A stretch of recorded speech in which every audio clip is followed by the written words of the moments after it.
A blessed day to everyone. Welcome to our daily podcast, Hope and Strength for the Journey. Did you ever wonder why on earth we are here for? What's the meaning and purpose of life? In Ephesians chapter 1 verses 11 and 12 says, "It's in Christ that we find out who we are and what we are living for. Long before we first heard of Christ and got our hopes up, He had His eye on us, had designs on us for glorious living, part of the overall purpose He is working out in everything and everyone." Hindi ka nilagay sa mundong ito na walang dahilan.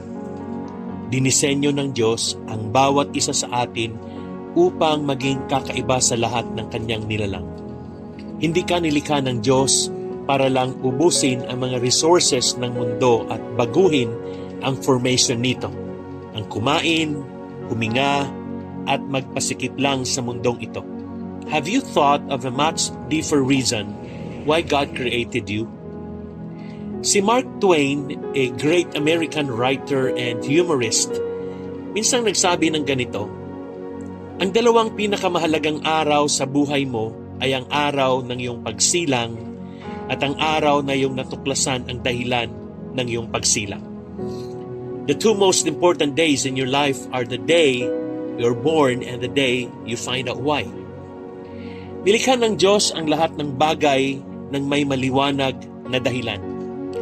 Lahat ng bituin, halaman, hayop, living, non-living things, visible and invisible things have a purpose. Ngayon, kung ang puso mo ay tumitibok, tiyak na may layunin ang Diyos sa iyong buhay. The very truth that you are alive makes your life meaningful. Kung gusto nating malaman ang dahilan ng bawat araw na ibinibigay ng Diyos sa atin at ang ganap na layunin niya sa ating buhay, hindi natin ito malalaman sa palengke, sa sinihan, sa television o telenovela ang ating napapanood. Hindi rin natin ito malalaman sa pagbabasa ng self-help book o sa anumang newspaper o sa balitang dala ng mga marites. Lalong-lalo na, hindi natin ito makikita sa ating sarili kasi hindi naman tayo ang gumawa o lumikha ng ating buhay. It's God who made you and me. Only God, the only who created us all, can tell us our purpose. Ito ang maliwanag na sinasabi ng Biblia. Dahil kay Kristo, tayo rin ay naging pag-aari ng Diyos na siyang nagsagawa ng lahat ng bagay ayon sa layunin ng kanyang kalooban. Pinili niya upang parangalan ang kanyang kaluwalhatian. Ito pang sinasabi ng Ephesians 1:11 and 12. Sinasabi din po ng Colossians 1:16, sa pamamagitan niya ay nilikha ang lahat ng nasa langit at nasa lupa.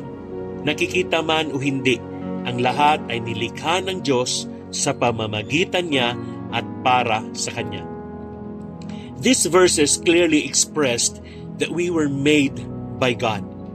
We were made for God until we understand that our lives will not make sense. Sinabi rin ng Biblia na we were made to last forever. Oo, minsan darating ang isang araw, hihinto ang pagtibok ng ating puso. That will be the end of our physical body, but it will not be the end of us. God has long-range plans for our lives. He wants us to live forever and ever and ever. Mas mahabang panahon ang gugugulin natin doon. Maaring umabot ng 70, 80 o 100 years ang ating mga taon dito. Subalit sa kabilang side naman ng buhay ay hanggang eternity. Wala sa atin ang may kakayahan na dalhin ang buhay natin sa eternity. The Bible says, without Jesus, we cannot enter heaven. Kailangan nating matutunan muna ang ilang mga bagay, kaya nga't ang panahon natin dito sa mundo ay paghahanda sa susunod na buhay. Because that is the life that will keep on going forever and ever. Isa sa fundamental question in life ay ang tanong na, bakit ba ako naririto?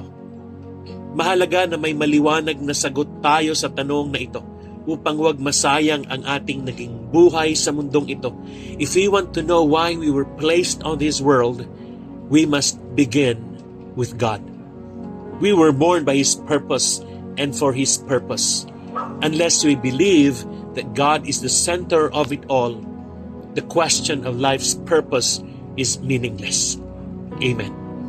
As I wind up this insight, let's take some heart-searching questions.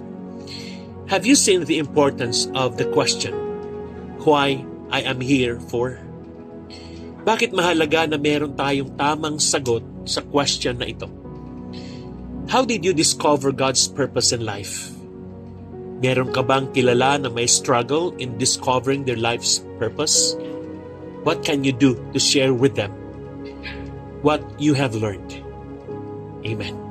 Let us pray.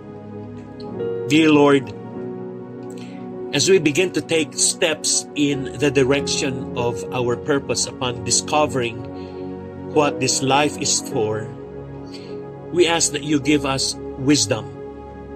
We thank you that you made us learn to understand that we were created by you and for you. Help us to believe that you know what is good for us more than we know it. Thank you that your wisdom will guide us to our exact purpose and your Spirit will lead us every step of the way. In Jesus' name, amen and amen. Again, isang magandang araw po sa inyong lahat. God bless you and your family. See you again tomorrow.